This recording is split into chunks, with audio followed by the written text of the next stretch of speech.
this is leaving the Galio support opportunity there as well, potentially. Quite rare to see, but so is the Gragas these days in the support position.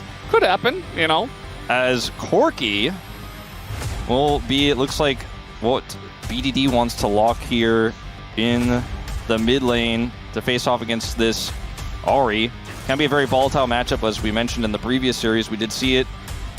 BDD confident he can get it done against one of Faker's best and one of the strongest mid lane champions right now in the meta with the build that she has, her synergy with Vi, which is so rarely given over. You know, we saw Viego last series as well. You know, you have a few different champions you can play Ahri with, but the Vi is the simplest one. Will be that Gragas support as expected. Galio being the counter pick for the Rumble. In terms of setup for equalizers, it's pretty tricky here, but when you consider T1 are going to be following up on dive, you can kind of use the equalizer either defensively or... See just how well they can do it as we're getting ready for the first game of the Telecom War right now.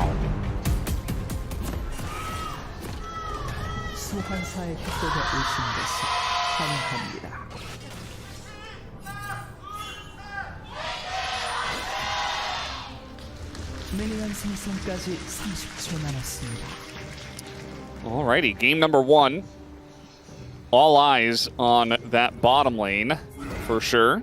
Faker is not using his skin, which is not a big surprise. I thought, you know, I gave it like a little maybe 1-2% chance that maybe he would throw it in there. Just a very special occasion for the 1000th game. But Doran, and then he instantly walks up to mid after clearing the wave. So he teleports down, clears, and now can be a relevant factor with his ultimate actually in this fight. Potentially T1 are sticking it. Yeah, I mean, this is 5v4 if KT want to take the fight. So I don't think you want to take the fight by any means. Really cool play though from T1. Oh. Up the Fnatic sign did Smash. A little shout out to his old brother Reckless. Yeah, he's done that a few times. I love to see some Reckless enjoyers. Oh, close. That was pretty close. Nice charm there from Faker. They're not going to go in on it. I think T1 have a pretty clear call here, which is we're going to get all the grubs. And Doran, you know, he might have to drop some CS, but he's still 10 CS ahead. Yeah, so who cares? 4 BD, that is to say. As a bit of a supportal combat situation again here. These supports actually do a bit of damage. Owner is here, but that would be not a good idea. We've seen Koshik attempt that angle where the guy just flashes under the turret and the Vi just dies. In this case, it would be a little bit different because you've got a Kaisa potentially to join, but... If Podok was further out, then, you know, there was definitely a potential angle there, but now there's going to kind of try to zone him off of farm here and grab some plate gold. With an Alistar, you know, there might have been a world where he could have actually stuck it under turret there and said, come at me, but just not going to risk it. But as a result, there's going to be a lot of lost farm here and lost experience as well. Well, he's just flash on in and flash. There it is from Carry. Amazing engage, and they just did not respect that. They had a ward. They saw that Owner was still there, and that T1 were still looking, but no respect shown from Peter, not able to flash and react on time. And the irony is that out there, there's no turret to protect you. Didn't stay under the turret to farm, and now Owner over here with ult. There's no charm, but they might just have enough damage. Yes, they absolutely do. Owner didn't have to use his ult top, so he just comes to mid, takes down BDD. I think that might have been the case. I'm not actually 100% sure, but we'll get a... No, he won't. No, I don't think so. Oh, Smash is just ganking bot. Casting is 100% dead. Like 1,000% dead, maybe. Really, the question is who's going to get the kill, and it will be Smash eventually here as he gets it. Does drop 3 CS. I think he's fine with that. Meanwhile, KT are going to take the grubs in the top lane, but the gigantic gold lead, at least for this point in the game, 2,000 gold already, does go over to T1. Yeah, and it's BDD stripe. It's all you got. And it's a tiny stripe. Yeah, it's 135. It's like a speck. It might even be a dot. It might be a dot. It's like the beginning of the line, but it's not really. And it's fading as Faker picks 30 plate gold. Yeah. That dot is struggling. Yeah, that dot is pinhead sized at the moment. As you know, in this lane matchup here where casting returns, it's hard to actually get kill pressure on a Galio. And As you can see, Doran is just like, okay, if you want to fight me, like, we'll go. You're just never going to kill him. Like, and guess who's here? Yeah, and he just TP'd back in. And now he's pushed out and maybe dead. Casting has flash. There's no ult here for Owner. But maybe he just runs under turret. But the burst is coming through, and that was incredibly close. Casting, credit to him. He doesn't flash. He keeps his cool. But it's still not a good situation. And he can't clear the whole wave. Doran will get a plate at least. As over here, Peter looking for something. Yeah. And carry it every single time Peter tries to go in. He just puts his belly on him, you know. The Faker misses the charm, so nothing going to happen there. Owner did have his ult, but they don't have vision of that brush. So rare to see the Malignants. Yeah, that's a really good point. I think every single Ahri has gone for the Rod of Ages build up until this point. So Faker, he is doing something special. I'm just not sure it's the right thing, as the ult is going to go in on a Padak, and there's the follow-up. It's as easy as that. You press your R, and even Israel can't do anything, as Peter also is going to die. Smash now 3-0, Owner 2-0-2. And that's the kind of counter to Ezreal moment that I was talking about earlier, where some help from his friends, and this should be the turret going over here. They already have feats of warfare, so this will be feats of strength as it falls. T1 feel like they couldn't be more ahead, and the only thing they're missing is that one dragon. And the 3 grubs, don't forget. Oh, true. That's KT got the consolation 3 grubs as their team. He's got flash and one more spirit rush, and he also has charm. He's going to try to hold on to the flash. It's going to bite him in the butt as Peter does follow flash, and he just dies. Meanwhile, T1 up in the top lane are just bullying casting once again. They're doing a great job of making the rookie's life really difficult, as this guy is not getting out alive once again. It'll be 0-2. Meanwhile, they're taking the mid turret. You know, I don't think that Faker really did that on purpose, but he's still able to have his team get a lot of wins elsewhere on the map. It's just it's a Faker trait, right? If Faker dies somewhere, T1 usually gets something on the other side, in most cases, especially when you're 3,000 gold ahead.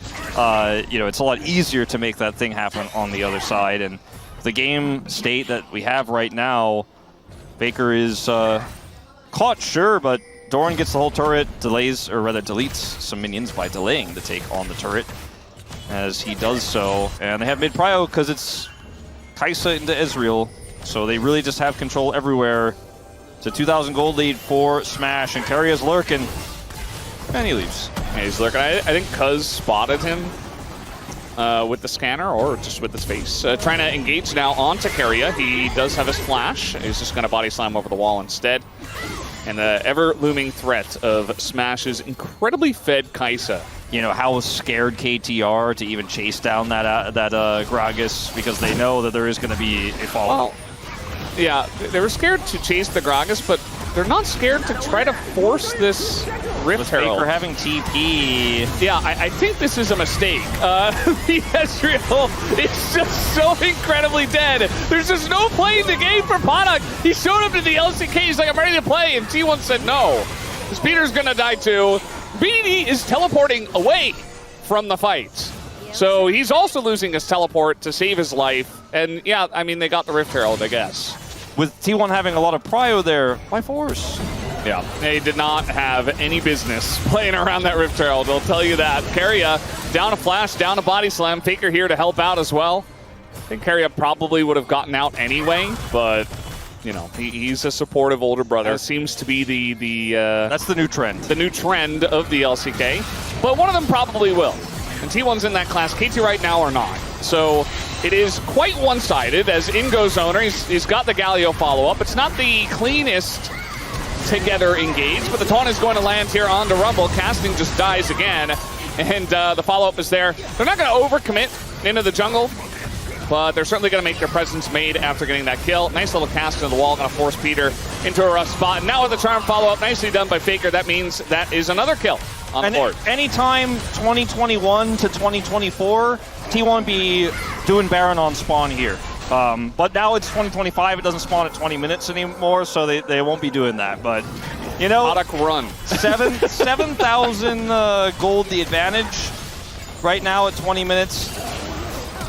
Faker has to flash. Oh. Well, it's actually KT who are getting the better of this trade. Nicely done. A smash goes in, still going to get the kill on a Cuz. Cleanly done from the young 80 carry. And, you know, we talked about it in Kespa Cup a lot of Smash. Incredibly consistent playstyle.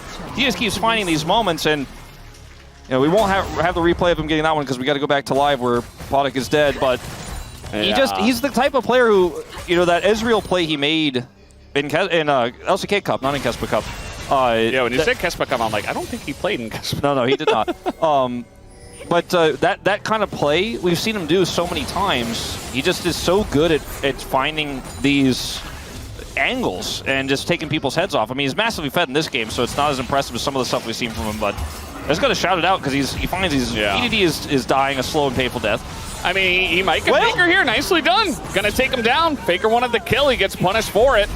He's not too happy about that. But it's the Faker death into Otacon, you know? I mean, technically KT are 4v3 here, but they're not on the objective. And certainly now T1 will take the fight 3v4 as they have the Otacon buff. The incredible amount of damage that Owner is doing in the backline. That's before Smash even shows up. Podok doing his best, but his best is certainly not enough. Not at this point in the game. Triple kill for Smash, who is now 9-0. And there's still more game to play. There certainly is. Smash, he is a very good Kai'Sa player. And he is showing everyone why. Oh boy. And he gets the kill here. That's 10. Yeah, I was like, are we really going to do it to him again? We had the Zekali 15 kill game the other day. Can we get Smash up to that number? I think it's going to be hard pressed to get 15 at this point, though. The base is about to fall apart. Let's see if he could do it. I mean, that's really the only thing I'm curious about. What if he gets a penta and ties Zeka and then the game ends? That'd be cool. That could happen. It's unlikely, but I mean, I won't count him out. It would require KT to fight them. I think that's the last thing they want to do, but they're going to be forced to as this kill does go to Smash. Okay, there you go. There's the one. We'll see how many more he can get as Peter goes into his ult. Keria is tanking off just barely with the Galio. Nice charm here from Faker. Can we get two? Comes in from Flash, or from Smash rather. Oh no, Owner stole one away. But it's all right. The Penta is denied and Smash will get up to 13. And Peter says, well, do I go in or do I just go to the base? He's going to try his best because he's Peter. It's another kill over to Smash. 14 in his first game back. That's 23-3. T1 will absolutely just destroy KT. It was not close, not for a millisecond. Man, Keria is actually just feeling himself today, isn't he? Yeah. He really is just... I don't mind the Pantheon either. I think the Bard feels the best for this comp next to the Pantheon. Like, the Pantheon is so basic, it's so obvious, it's so easy. It sets everything up for you. Yeah. But this comp from T1, regardless of what he picks, is going to play Rakan into Leona. Into Leona Ashe. I feel like the comp for KT ROLSTER is a strong meta comp, you know? And they even got the Leona into the Rakan. It's BDD's Talia. It's a tried and true. We got the Renekton counter pick for the Ambessa. It almost feels like KT got a red side comp where they have all the answers. On T1, you have kind of this mishmash of champs that doesn't necessarily synergize perfectly, but you have backline access with the Ambessa, with the Nocturne, and you have tons of damage with this Victor that's going to scale up later on. You don't have the greatest... And the Ambessa all teaming up with some long-range ultimates to follow up. It's going to be big. Let's jump into game number 2.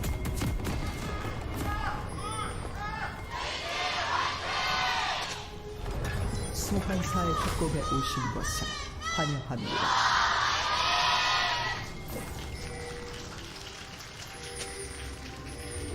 미니언 생성까지 All right, 30초 game number 1. Not sure what happened to the mini-map. Yeah, okay, there you go. Yep. Press the mini-map button. That was the mini-map toggle. He clicked it, and it came back. Good job, Mr. Strong. There you go. You said game number 1, by the way, which, to be fair, That's weird. Smash is like, hold on, like, can you just let me, like, kill these minions before you do anything crazy? Keria's laughing.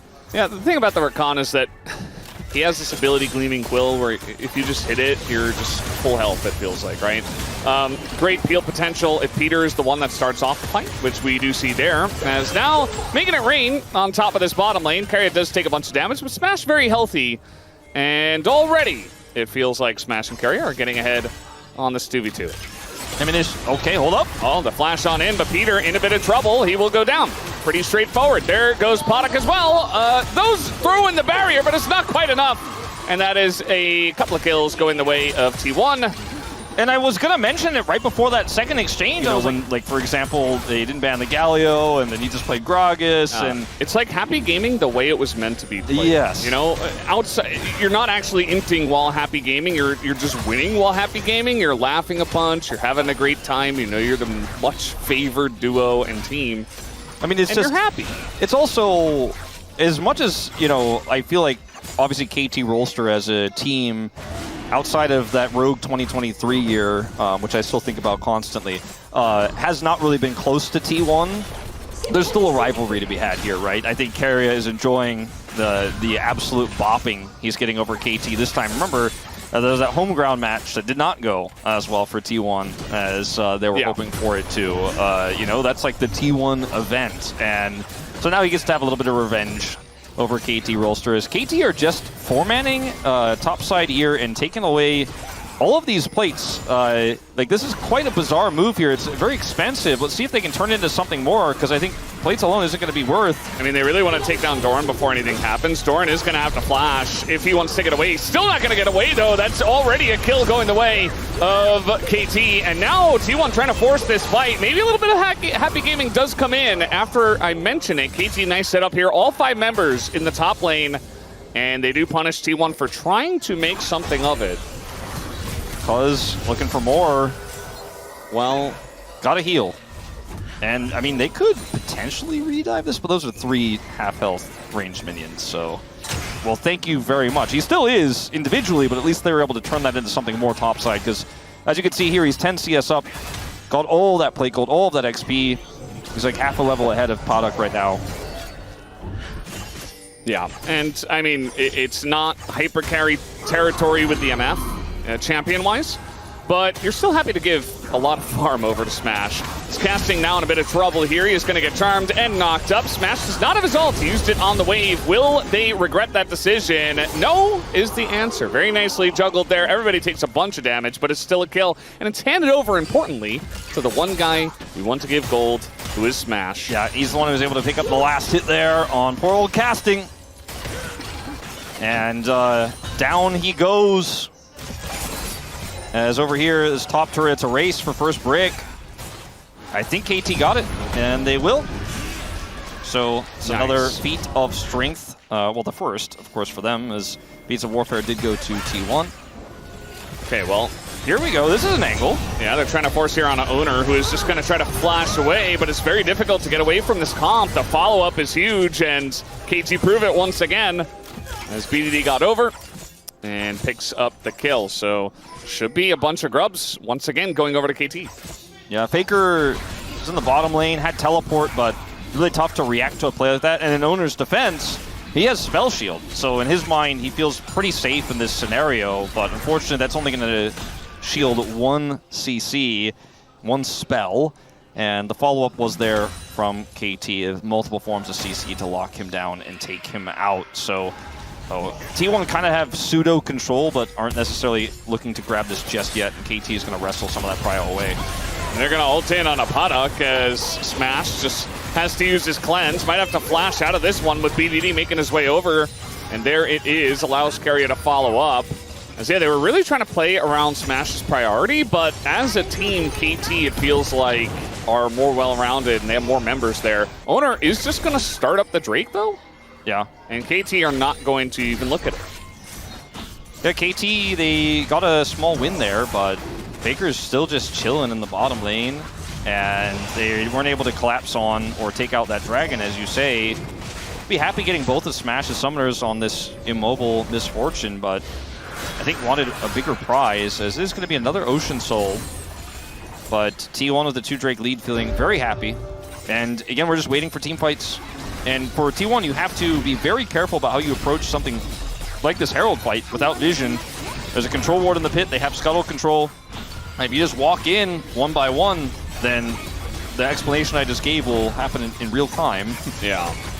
And I think T1 just know this is not a winnable fight without Prio, without vision. They just let it go. I think a wise choice. Yeah, Cuz is right there. He's decently fed. 1,000 gold ahead of Owner right now. Both top laners have teleport. Peter's gonna go in. Owner just gonna flash away. Yeah, scared of that follow-up from BDD. Yeah.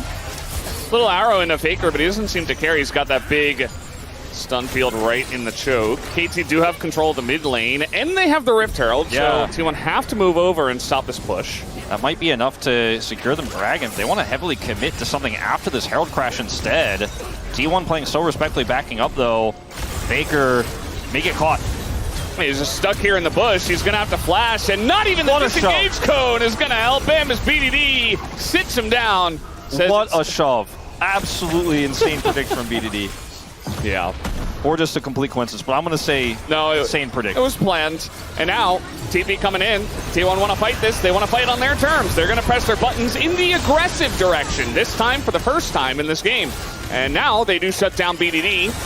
We did have Flash. That ult was not great from Smash. Is now going to get into that backline. The follow-up is there. Smash in a lot of trouble. And they are able to get the shutdown onto the AD carry of T1. That's a double kill as well. And KT beginning to gain some momentum in this game. Doran here playing with fire. Don't know if he really wants to go in there as Carry is trying to... I don't know what that was. I don't know what he was doing over there, but I don't know if it would have gone well for him. Like that's one way to put it. Yeah. It could be them, but Carry will have to dash away. We saw Smash cleanse. Not sure exactly why, but the disengage cone is going to help them out. I don't think he was slowed up by anything, but they did both dodge the arrow, so no big issue there. BDD tried to go for another shove angle there, but found himself also flying with the blast cone. And now KT full prio on this dragon. Doran has an off angle here. There is a teleport flank ward potentially for him to take as well if you wanted to do a deep flank. It's actually, in fact, going to be Faker who goes that route, though. Don't know about that. Well, they're going to turn off the lights. They get into that back line, and one stun on the Smash is enough. He's totally zoned by Renekton, and he has to flash away. But look at the damage right now from the Nocturne. At least they get the Ash. As now Smash tries to get in, but he just dies. As he was isolated the entire fight. They don't have an AD carry. Cuz is going to get blown up by Faker, and they still have this Mbessa as well. T1 trying to fight this one out. It's a very close one. Faker's still full health against 3 low health bars, but he doesn't have a front line anymore. Trying to pull a Chovy here. We'll see if he can do it. The same thing. But we saw Chovy do it with no health, but yeah, Baker's just run away. Yeah, he's not going to have the same opportunity this time around. Sitting on 2 items will, do a lot of burn with this. And in longer fights, too, the Blackfire Torch is so incredibly strong as you just get more and more value out of it as the fight extends. And that's what Victor wants to do, is be that AP carry. Well, trying to punish Peter here. That's a lot into the Leona, but nobody is there just yet. You see the follow-up is coming through, though. BDD makes his way over. Cuz there as well. The charm comes in from Carrier, but no follow-up is there on a BDD. Finally, Faker will put an end to Cuz, who unfortunately got caught in the crossfire. And now T1, nice little pick. And very nice max range from Doran. Gonna catch out the Talia and get the job done as T1 beginning to show what their pick comp can do as the stun comes in from Faker. Excellent position. And that is 3 kills as KT fall 1 by 1. This is what T1 can do if you just get one angle, one moment. They can snowball that turn of events into a massive win. 3 dead on the floor here for KT. Casting absent from that fight is going to get a turret for his troubles, but T1 gets so much more. They're going to get a Baron off of this as well easily. Otacon? Nah. Without him being there, it allows T1 to try to push that advantage even further, almost taking out that inner. KT still can win this game as Smash is the target. He's got cleanse, but he doesn't have a splash. They're really trying desperately to take him down, and now he gets the huge ultimate onto so many that were desperately trying to dive into him, and there is the value from the MF, and the follow-up is swift from T1. KT overextend, and it's just going to be a clean, straight-up ace 29 minutes into the game as they will look to potentially end. The words that came out of my mouth right before that happened was KT can still win this game. They can no longer win this game Yeah. now, this. Because I was going to say, they still have that single target blow up. They can still find targets. They can still... Smash says, strut. The walking strategy. He just walked up. He just Used walked. the wall to zone KT away from it. Yeah.